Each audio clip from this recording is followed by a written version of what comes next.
Hey, what's happening out there? This is Halftime Prep Talk.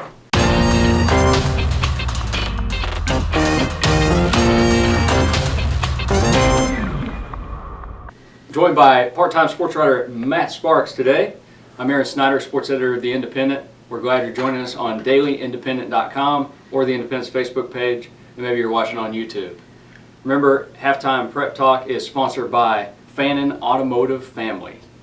Also, bring your attention to Zanzi's Ticker. For great pizza pie on the fly, visit Zanzi's. Check out the scores and stats scrolling along the bottom of your screen. But before we get to a recap of Week 9 high school football, let's talk some playoffs. College football playoffs, that is. Okay. Let's rank a little bit. Let's say, not that the season would end today, but let's project who we think our top 4 teams are in college football, who will be in the playoffs. Okay. And then, Sounds good. and then we'll add something else. Add a surprise team, not in the AP top 10 right now, that could maybe sneak into that top 4 by the end of the year. First, I'm going to give you my top 4. I'm going to go Florida State. At the end of the year, this is what it's going to be. This is my prediction. Florida State, Alabama, Ole Miss, and Oregon. If Oregon wins out, they can still get quality wins over Utah and Stanford, so that puts them in. Florida State, I don't think loses again. Although they do have some challenges on the schedule, I don't think they lose again. Ole Miss, I predict, will lose this weekend against LSU. No, I'm calling that. That's bold. That's bold. I'm going Ole Miss with a loss there, but they recover because obviously I have them in the top 4. They recover. I don't think they lose again the rest of the season after that loss. Alabama doesn't lose again, is my prediction, which means it'll come down to the Egg Bowl between Ole Miss and number 1 ranked Mississippi State. Well, the Egg Bowl, I think the yoke's on the loser of that game. If they think that they're going to lose that game and get in the playoffs. Yeah, I think Mississippi State's season will be fried after that. Well, especially if Mississippi State loses, I think Alabama can poach a spot in the playoff, I do believe. All right, we're going to I got one more. No. Alabama is a shell of a team they used to be, but I think they can make it a spot in the playoffs, because I'll give you my top 4 here. All right, let's go your top 4. Well, Let's crack into your top 4. I'm with you on Florida State, with you on Alabama, and I do believe Ole Miss, but I'm going to disagree with you on one. I think the Irish of Notre Dame. We're allowed to disagree. We'll get that 4th spot. I think they'll run the table. They got two quality opponents on the road, ranked teams, Arizona State and USC. They're gonna beat both of them, huh? I think they will. And if their one loss is to a top-ranked Florida State on the road, about 4 points, I think they deserve the spot. Oh, I agree with you if they pull that off. But I think they're going to go down against Arizona State or USC. That's just my thoughts. What about your surprise team outside of the AP top 10, 11 through 25, or if you want to go even further than that, that's fine. Who's your surprise team that might sneak into that top 4? Well, I really want TCU, but since we're going They're top number 10, 10, you can't go. I really love TCU. I'll go the Arizona Wildcats. Oh, Rich Rod. I think, yes. And Trey Griffey, Ken Griffey Jr.'s son. Yeah, Richard Rich. I think they beat Oregon in Eugene. I think that's a quality win. They got some more quality opponents coming up. And then that would mean if they run the table, they'd be a one-loss team. Which means they would have to face Arizona again. Face Arizona again. If you beat Arizona twice. Or I mean Oregon again, I'm sorry. Oh, Oregon, yeah, sorry. 3 off there. If you beat Oregon again, I think that if you beat Oregon twice, I think that you deserve a spot in the playoff. Yeah, my surprise team is the Ohio State Buckeyes. Emphasis on the Ohio State Buckeyes. Urban Meyer is, I know he sometimes, people that say he's calloused and then, they don't really love his personality or whatever, but you can't deny that he's a great coach. And he's really got this team rolling on all cylinders right now. The Buckeyes, their biggest challenge lies in Lansing. Michigan State on the road here in a couple weeks. If they can topple the Spartans, I think they're going to be on the right track here. And Ohio State could be that surprise team in the top 4. All right, let's go to the Week 9 recap of high school football. Raceland beats Fairview behind Kane Snyder's 190 rushing yards and 4 touchdowns. Ashland beats Greenup 22-8. But the Tomcats had to earn every bit of that. Russell won the district title in Class 3A District 6. 3rd different school that TJ Maynard has got it to a district championship. Greenup in 1998, Raceland just last season, and Russell 2014. Belfry pulls away from Lawrence to win 34-19.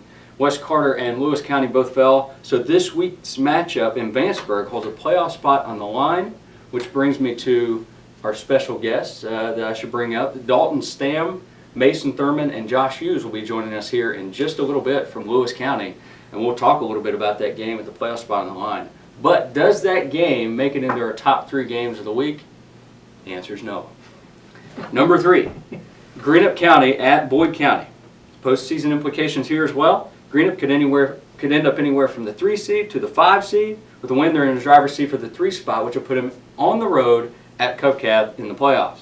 A Boyd win guarantees them the 3 spot, which would place Rowan as the 4 seed. Matt Sparks, the stage is yours. Wow. Well, I would call this, Aaron, I would call this a program building game. I think especially for Greenup County, for all they have been through in the last 4 seasons. Finally breaking the losing streak last year. This year, they have really had high goals for a playoff spot. And if they win this game, they will probably get the 3, like you said. I would think this might be one of the biggest games, probably in Chris Mullins' tenure at Greenup. I'm going with Greenup. That defense is just tough. They really held Ashland in check for almost 3 quarters last week. I'm going Greenup. It's also one of the biggest games, perhaps the biggest in John Gilliam's tenure at Boyd County. I would agree with that too. And trying to avoid a trip to Highlands, which they've had to make the last couple seasons. Never a fun trip there. It's good to be in the playoffs, but to avoid going there would be great for them. If they pull off this win at home, they would end up at Covcath. However, defense does win championships, as cliche as it sounds. Greenup County's defense has been so solid throughout the year. They have been close in games that they might not normally be close in because of their defense. They mentioned a couple weeks ago when they were in here about Clay Couch, the defensive coordinator who has done a good job. That Chris Mullins talked about that, as did Matt Lawson, and I think they continue to do that. Greenup County pulls out a very close one, as this game always is, in Canonsburg. I think a trip to Covcath is not a great prize, but if you're saying that you're in the playoffs, so you've never been, especially those seniors on that team, I think they would welcome a trip to Covington, I do believe. Number 2, Ashland at Johnson Central. Johnson Central won its last meeting in Paintsville in thrilling fashion, 22-21. Maybe weighing on Ashland's minds a bit. I mean, that game was just 2 years ago. A lot of the same players. District title on the line. I mean, you don't need much more motivation than that to play well. Yeah, well, what we talked about it, John Central has really smoked out every opponent they played this year, but they really have yet really been challenged. I think the Tomcats could bring that challenge to Paintsville. I still believe maybe John Central has a little bit too much, especially speed-wise and athletic-wise, but run BLP is like I like to talk about. And, so, but I think it's going to be a close game. Maybe John Central kind of pulls it out at the end, maybe by a couple touchdowns. Yeah, I agree with you. I think Central wins the game. I have not seen them personally, but I've heard some opposing players talk about their speed. They do have some power up front, but their speed has been overwhelming. And the way that they spread it out in the backfield, they have about 7 to 8 guys that Jim Matney will go to, and none of which will have over 10 carries in the game. So everybody stays pretty fresh back there, and it's really worked out for them. Like you said, though, they haven't had much of a challenge. Ashland gives them that challenge, but Johnson Central wins. Number 1, Paintsville at Raceland. Paintsville hasn't beaten Raceland since 2004, and this one's for the district championship. Matt. Well, we were both in attendance at that Raceland Fairview game last week, and we were both blown away by Raceland's dominance over Fairview, especially that game. Raceland's rushing attack had just gotten better and better over the season, and that probably what's going to come down to. Both teams present our explosive offenses, and probably maybe just come down to the defense actually. And I think Josh Hughes makes a couple big plays in the 4th quarter, and I think Raceland's going to pull this game out. Yeah, Raceland, they'll try to get it to Connor Messer as much as possible. And, if Paintsville kind of, Cash Daniel's a really good linebacker, so if they start, keying in on Messer and start maybe containing him a little bit, they do have other weapons they can go to, Raceland does. And Paintsville, they'll probably have Damian Belcher. They're hopeful that they'll have Damian Belcher back. And they have a new running back, Dante Hendricks, who's a transfer that came in, who had an excellent game against Nicholas County, 4 touchdowns on just 5 carries. Paintsville's a very talented team, but Raceland pulls it out at home. Our game balls. I fumbled on the way in here. I guess I forgot the football. I don't know where it's Yeah, I'm gone. waiting for the handoff here. I know. I know. So hold the phantom ball here. Who's your game ball? I'm going to hand it off to you first. Well, I was kind of torn with this one. I'm pretty sure I know who you're going with. I've really torn. Drew O'Brien for the Tomcats had a great game at Greenup last week. Caused a big fumble during a tie game in the third quarter. Then scored later on to help have them pull that game out. But I'm going to go. I saw them in person. I'm going with the racing offensive line. Opened up big holes for all the running backs. I don't know. 450 yards. 450 yards. So I said Kane Snyder would be in agreement with me to give the game ball to the racing offensive line. And you mentioned Kane Snyder. I'm going to take the handoff in the phantom football game we have going on here. Kane Snyder is getting my game ball. No relation, by the way. 190 rushing yards. Played like he was so determined on Friday night. You know, I talked to him after the game, and he was just determined to play well. Had 4 touchdowns, and Fairview just could not stop him. I mean, yes, the offensive line was opening holes for him, but he was just bouncing off tacklers. I mean, like a pinball game out there. Kane Snyder gets my game ball. All right, Matt, we're going to bring in the Lewis County crew, the Blue Crew, Josh Hughes, Dalton Stamm, and Mason Thurman for the interview portion of HTPT.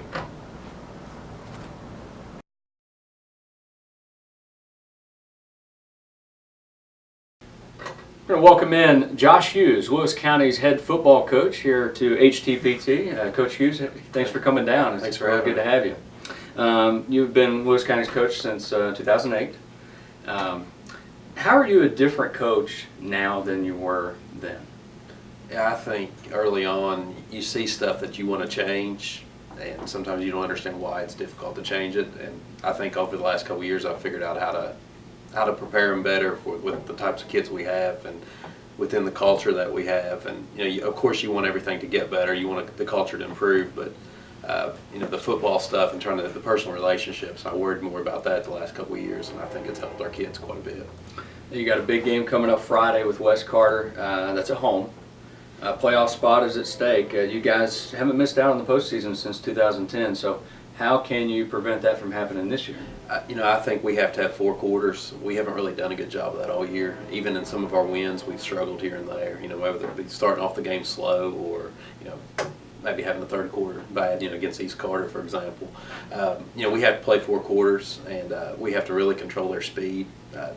If the ball's in the fast kids' hands, we could struggle a lot. So we worked this week at just keeping everything in front of us and not letting them have the huge plays. And if we get a 5-6 yard gain, we'll take that and hopefully get a 3rd down stop or even 4th down field position thing. So I think we have to play disciplined and smart and just keep them in front of us. West Carter does have some speed, don't they? Yes, they do. Starts with Braden Brown, a quarterback. So you talked about containing that. That is a task. Oh yeah, we had fits with him last year. He was kind of banged up, so you don't want to say that helped you, but that made our game plan a little easier last year. But if he has a chance to find grass, he does. They do a lot of stuff. It looks like misdirection. In a lot of cases, it's Brown making a good decision, and so it puts a lot of wrinkles. You can prepare for whatever plays they're running, but at any point he can take and run with it. Right. Now your quarterback, your starting quarterback anyway, Isaac Weddington, unfortunately suffered an ACL injury in the win over Powell, yes. Wasn't it? The team is 1-3 since. In what way, he's a senior too, so I really hated to see that for him. I know he hated that. In what way did that most affect your group? It's kind of a cliche that the quarterback's the leader, but for us that was really the case. He pulled everything together. He's the guy that's, hey, we didn't need to be filmed at this time on Sunday. We'll come in an extra day. Pregame speeches, practice. He was always involved in everything. He was sneaking over on scout defense. Things like that, and just losing that kid that runs everything was pretty rough on us, and it really took us a couple weeks to catch up. How's he responded to it? He stepped into his leadership role well. He obviously had knee surgery 2 weeks ago, so he missed the East Carter game and kind of killed him. He was texting on the way home. He'd listen on the radio, but he's involved. He's at practice. He's going over reads with our quarterbacks, and both of them are pretty inexperienced at the varsity level, and a lot of the things that we took for granted was because Isaac knew what to tell them in the huddle, and he's telling those quarterbacks that they know what to tell them in the huddle. And but it's something he enjoys, and I think the education aspect is something that maybe he would consider. Yeah, the quarterbacks you talked about are Tommy Parks and Jordan Davis. I know both of them have had a little bit of starting experience here in the past few weeks. They've handled the situation pretty well, haven't they? I mean, considering. I think so. You know, they've done what we've asked. You know, we're a pretty run-dominated team, especially now, and even with Davis, you know, he's a scrambling kid. You know, Friday night I think he had our most rushing yards, and it was simply getting out of the pocket and taking off. And we've just got to do a better job of getting the ball in his hands and giving him chances to make things happen that way. And you know, it took us a few games to do that. So, but you know, Tommy early in the year, he did a good job. You know, he knows the offense. You know, we were trying to get the ball in the back's hands, and he did a good job with that. And it was just simply a matter of getting the ball in Davis's hands more often. Mason Thurman and Dalton Stamm, a couple guys we're going to bring in here in a minute. They're combined 500 pounds, so your backfield has a lot of back, don't they? Exactly. We figured we can throw a third guy behind him, and hopefully something will happen. And the games we've been successful, that's what we've been able to do. Basketball coach Joe Hampton, he's known as Mr. March. Now, do you have a nickname, or do you want a nickname? I don't have a nickname. What would you like for your nickname to be? I'm not sure. Really not sure. Usually there's something negative with a nickname, so I'll try to stay away from it. Maybe eventually you can become Mr. November. Hopefully. That's kind of what we preached all week, is we want to play in November. That's right. Another Lewis County icon, and there are plenty, aren't there? There you got Gary Kidwell, Corky Prater, Jimmy Likens, the list goes on. But another one is Mr. Lion, Dennis Prater. Yes. What does Dennis Prater bring to your team? Consistency. Dennis kind of connects everything. You know, every kid that's played, and well, since I was in school, that's Mr. Lion, and you know, the kids love Dennis. You know, they like to give him a hard time, but you know, Dennis is at. He'll give it right back, though. He'll give it right back. He's not afraid to give it back. He gave it back to me a little bit on Friday, a little bit more than I expected. But you know, Dennis, he'll talk to the teams a little bit at team meal and sometimes pregame speeches, and you know, it's just nice to have the consistency around it. Now, you coached baseball and football for a few seasons simultaneously. Why did you give up baseball? Well, you know, opportunity with the athletic director, you know, split that job with Coach Hampton, but it takes so much time. Football's a year-round sport, and with baseball, they're playing year-round anyway, but they're not playing with me year-round. So with football, I felt I needed to be in the weight room. You know, we were going from 8 to 9 kids during baseball season to now we're having 20 to 30, you know, and it's just a matter of me being there. And so it was after I made the decision, seeing the turnout, it was easy to be content with it. And like you said, you are splitting duties as AD with Coach Hampton, and that takes a lot of time itself. I mean, with you got your AD and football coach. I mean, putting baseball coach on top of that would be crazy. It's been impossible. And that's what you mentioned, Jimmy Likens earlier. That's kind of what he mentioned to me. He said, you know, this is probably a good opportunity for you, and you know, you need to devote your time. The kids deserve a full-time coach, so it was time for me to do that. Well, speaking of baseball, who do you got in the World Series? It's hard not to root for the Royals. And they wear blue too. And they wear blue, you know. Even though it's Mason County Royals, you know, it's hard to root against them. It's been so long. What, 87? 85. 85, even longer. So, yeah, that's who I'm pulling. Yeah, me too. They seem kind of like a team of destiny. Oh yeah, they find a way to hang in games and win, and I kind of look at our kids like that. And maybe you can do that Friday against West. That's the kid. Hopefully. All right, Coach. Well, great to have you on. We're going to bring in Dalton Stamm and Mason Thurman. All right, thank you. Thanks.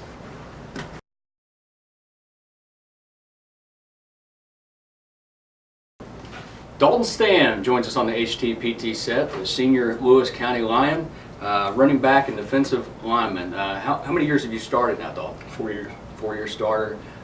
What's it meant to you just to be a part of that program at Lewis County? And I know you're seeing it come to an end here. You're trying to hold on to the last few moments, I'm sure. What's it been like just the past 4 years? How do you sum it up? You know, it's really been fun. Coach has been awesome. Just the guys that I've went with, you know, played with, we've worked hard. It's just been a really great experience for me. This coming Friday, you guys have Wes Carter. What makes them a dangerous team? Quarterback, he can run. He's a good runner. They're aggressive on the line, so if you don't get that initial push defensively and you give that quarterback any space on the edge, he can make stuff happen. Playoff spots on the line. How much motivation is that? A lot, because every team I've played on here at Lewis County, you know, freshman year, sophomore year, junior year, we've made playoffs, so it's a big deal to make it again. As a senior group, what's your guys' message to the other guys about that? You don't have all the time in the world. You got to do stuff now. You know, you can't sit back and let stuff happen. You need to work hard now. I've been kind of having trouble picking a winner in this game, so why should I pick Lewis? Because we can run the ball. We're going to run it hard, and we're going to run it like we always have. We ran the ball well against Mason. We're going to pound it. You, Mason Thurman, between you two guys, a huge backfield. Yeah. You guys are hard to bring down. And Tyler Mustard, he offers kind of a different dimension, doesn't he? So your backfield offers a lot of different, good variety, doesn't it? Yep. What makes Tyler Mustard a dangerous weapon? Tyler is a freak. He can make plays out of nothing. He can be, say we'll be running a 29 sweep, and it can just completely break down. The dude can cut back 3-4 times and reverse field and take it 60 yards for a touchdown. He's just crazy like that. How has the team dealt with the absence of Isaac Weddington? Which I've talked to Coach, and he's still there. He's still in the huddle when he can be. He's still on the sideline when he can be, but he's not on the field. So how's the team dealt with that? Like Isaac, he could pick apart defenses. So like we'd be in the huddle or we'd be on the line, he'd make a call. We've been like used to that. So the guys we've had in there, we're trying to get them used to like what Isaac would do. Teach them what Isaac would do. Tell them this is what he did. So you need to kind of try and adjust what you do to what he did. All right. Okay, we're going to move on to the triple option portion of the interview. 3 rapid fire questions. First, what's your dream car? I'd have to be a '69 Mustang Coupe. What's your favorite band? Metallica. And finally, who's the funniest guy on the team? Mason Thurman. All right, we're going to bring him in here and see how funny he is. He's pretty funny. All right, Dalton, thanks a lot for joining us.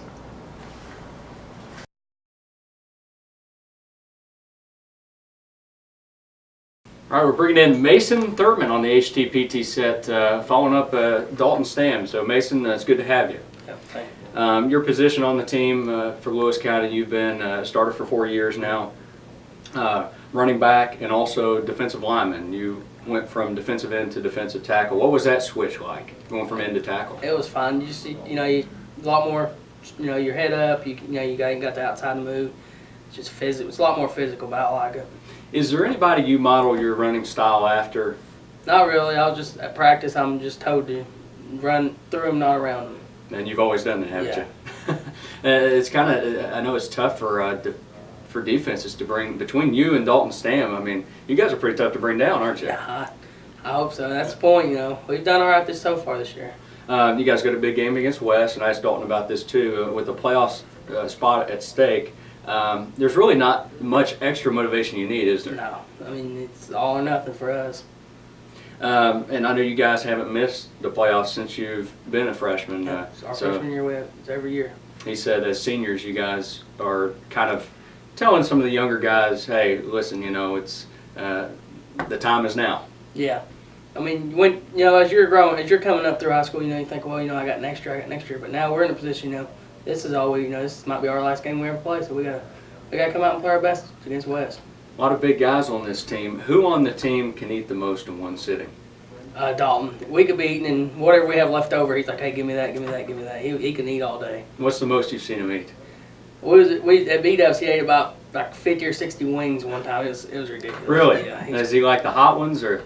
No, honey barbecue. Honey barbecue. That's all he gets. 50 or 60 of them? Yeah, he's Goodness, that's ridiculous. putting him away Yeah. now. Has he done any competitions or wing eating contests?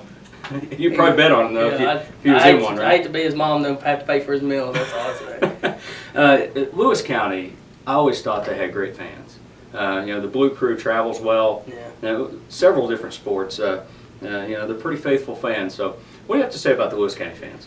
They're pretty good fans. You got your people that they're going to be there every game, every time you play, and you got some that has to work, can't make it, and you got your crazy ones that's always loud, got to be heard. Just all different kind of people. They're a great fan base to be around, though. Hopefully, they're all there packing the house Friday. Yeah, right? hopefully. I hope they would. It's a big game. What's your plan? What are your plans after high school? Attend college to be a physical therapist assistant. And it'll be a 2-year program, and then I'm going to try to get on that sports with Coach Hughes as a trainer at the school. Okay. All right, let's go to the triple option portion of the interview. 3 rapid fire questions. First, do you have a nickname? Yes, Chumley. Chumley. Yep. What's your favorite college football team? Auburn. Auburn. And who's the strongest guy on the team? That'd be Dalton. All right. And I asked him who the funniest was, and he said you. Yeah. I just like that's fun to be around. Just have a good time while you're there. when work's to be done, you got to do it though. And you talked about the strength that Dalton has. You guys, we were talking a little bit before we came on here about some of the weightlifting competitions you guys have done well. Oh yeah, we went to the Boyds, the Racelands, and Boyd Raceland. Yeah, that's it. And Dalton come in first in his division. I got first in mine in both. It's a good time. Nice. All right. Well, good luck on Friday against West Carter. Good luck the rest of the season. Thank you very much. Thanks, man.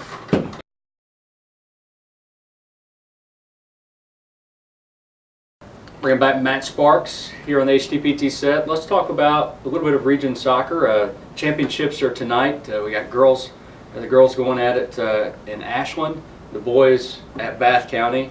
63rd District Volleyball Championship, where you will be in Vanceburg tonight. So it's a crazy week. This is always a chaotic week when you have district volleyball and region soccer all in the same week. And then next week, soccer continues in the semi-state rounds, Right. where I believe the boys will be hosting here in the area, and volleyball progresses to the region tournament, which will be held at Boyd County Monday, Tuesday, Wednesday, and Thursday. Golf-wise, all-state first team selection was Elliott County's Ryan Gillum. So props to Ryan Gillum. He finished 34th Wow. at state tournament. Pretty solid. He's a junior too, so he's got another year to come back and see what he can do. Let's go to our two for the road. Matt Sparks.